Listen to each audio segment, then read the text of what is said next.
Asante Mheshimiwa Mwenyekiti, kwa niaba ya wananchi wa jimbo la Kigoma mjini, naomba majibu ya serikali kwenye swali langu namba 161. Majibu ya swali hilo Mheshimiwa Waziri. Mheshimiwa Mwenyekiti, kwa niaba ya Waziri wa Nchi, Ofisi ya Waziri Mkuu TAMISEMI, naomba kujibu swali la Mheshimiwa Clayton Revocatus Chipando, mbunge wa Kigoma mjini kama ifuatavyo. Mheshimiwa Mwenyekiti, Halmashauri ya Manispaa Kigoma Ujiji hadi mwaka wa fedha 2020/2021 ilikuwa inapokea bajeti ya matengenezo ya barabara na madaraja jumla shilingi bilioni 1.6 kwa mwaka. Kuanzia mwaka wa fedha 2021/2022 mpaka 2025/2026 bajeti iliongezeka hadi kufikia shilingi bilioni 3.2 kwa mwaka. Mheshimiwa Mwenyekiti, aidha serikali kwa kushirikiana na wadau wa maendeleo wa Benki ya Dunia kupitia mradi wa TACTIC awamu ya kwanza inatekeleza mradi wa ujenzi wa barabara za kilomita 9.4, mitaro mikubwa ya maji ya mvua kilomita 5.4, soko kuu la Mwanga pamoja na soko la samaki la Katonga katika Manispaa Kigoma Ujiji. Mheshimiwa Mwenyekiti, utekelezaji wa mradi huu utaongeza mtandao wa barabara za lami Kigoma mjini. Mheshimiwa Mwenyekiti, serikali itaendelea kujenga uwezo wa kibajeti wa wakala wa barabara vijijini na mijini ili uweze kutekeleza ujenzi wa barabara za tabaka la lami kwa awamu kote nchini ikiwemo katika Manispaa ya Kigoma. Asante. Clayton Revocatus Chipando. Asante Mheshimiwa Mwenyekiti, pamoja na majibu mazuri ya Mheshimiwa Naibu Waziri wa TAMISEMI. Mheshimiwa Mwenyekiti, nilikuwa na maswali mawili ya nyongeza. Moja litakuwa swali, lakini la pili litakuwa maombi. Swali la kwanza, bwawa la Katubuka linazidi kuwatea madhara makubwa sana wananchi wa kata ya Katubuka, na tayari kulikuwa na mkandarasi pale anaendelea na kazi ya kutoa maji yale kwa kutengeneza mtaro mkubwa ambao ulikuwa unapeleka maji ziwa Tanganyika. Sasa hivi ameondoa vifaa katika eneo la site. Serikali ina mpango gani wa kumlipa yule mkandarasi ili aweze kumaliza kazi ya kuondoa yale maji na kuwaacha wananchi katika makazi yao wakiwa na amani?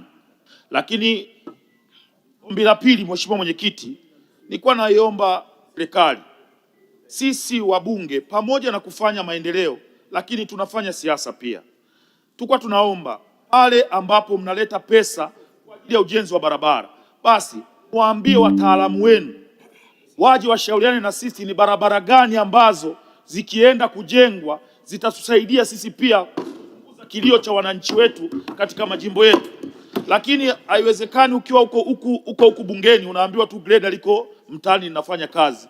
Unaweza kukuta hiyo barabara inayojengwa ni barabara ambayo kwenye ahadi zako kwa wananchi wako haina umuhimu kama kuna barabara zingine. Kwa mfano, kwa ruhusa yako Mwenyekiti, naomba nimtajie barabara 5 ambazo hata nikifa leo naomba zijengwe katika jimbo la Kigoma mjini. Barabara ya kutokea uwanja wa Lake Tanganyika kupita Buzebazeba sokoni, Rusimbi, kata ya Majengo pamoja na kata ya Machinjioni. Barabara ya kutokea kata ya Mwanga Kaskazini inaitwa barabara ya Serengeti inayounganisha kata ya Mwanga Kaskazini na kata ya Gungu. Barabara ambayo inaunganisha kata ya Buhanda na kata ya Businde. Barabara ambayo inaanzia chini Vamia Bega. Barabara ambayo inaanzia madukani. Mheshimiwa Clayton ameshakuelewa kwa sababu hilo ni ombi sio swali, kwa hiyo Mheshimiwa Waziri ameshakuelewa. Tunashukuru. Nashukuru sana Mwenyekiti, naomba sana Mheshimiwa Waziri baki na hizi barabara kichwani hata nikifa leo. Hayo ndo maombi ya wananchi wa Kigoma mjini. Mheshimiwa Waziri, majibu.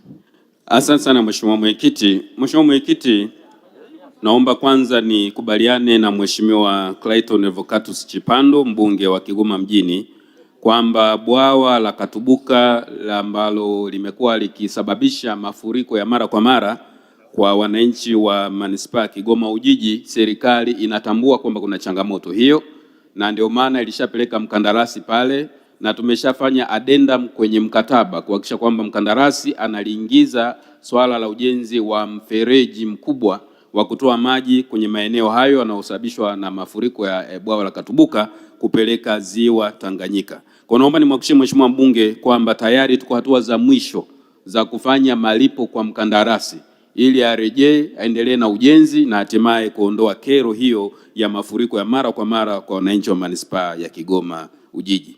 Ni swala la pili, Mheshimiwa Mwenyekiti, ni kweli kwamba kuna fedha ambazo zimeendelea kupelekwa za ujenzi wa barabara kwenye majimbo yote kote nchini likiwemo jimbo la Kigoma mjini, na hivi karibuni jimbo la Kigoma mjini imepelekewa jumla ya shilingi milioni 898 kwa ajili ya kujenga lami ya Baptist mita 800, lakini shilingi milioni 450 kwa ajili ya kujenga barabara ya Zuru kiwango cha zege mita 420, na bajeti ya Kigoma mjini imeongezeka kwa mwaka 2025/26 kutoka bilioni 3.2 za mwaka uliopita mpaka shilingi bilioni 5.33. Kwa naomba niwahakikishie Mheshimiwa mbunge kwamba serikali inathamini uboreshaji wa miundombinu ya barabara katika mji wa Kigoma. Lakini nitumie nafasi hii kwa niaba ya Waziri wa Nchi, Ofisi ya Waziri Mkuu TAMISEMI, kuwaelekeza wakurugenzi wote wa mamlaka za serikali za mitaa kwamba ni maelekezo ya serikali kwamba fedha zozote zinapoingia katika majimbo yetu lazima waheshimiwa wabunge wapewe taarifa rasmi ya mapokezi ya fedha hizo, na mipango ya utekelezaji iwe barabara au miundombinu mingine yoyote, lazima waheshimiwa wabunge ambao ni wawakilishi wa wananchi katika majimbo hayo washirikishwe ili tuwe na uelewa wa pamoja na maamuzi ya pamoja ya utekelezaji wa miradi hiyo. Na swala hili limetolewa maelekezo mara kadhaa. Ni kuhakikishia tu Mheshimiwa mbunge na waheshimiwa wabunge tutafuatilia kwa karibu na tutachukua hatua kwa wakurugenzi na watendaji ambao hawatatekeleza maelekezo haya ya serikali. Asante.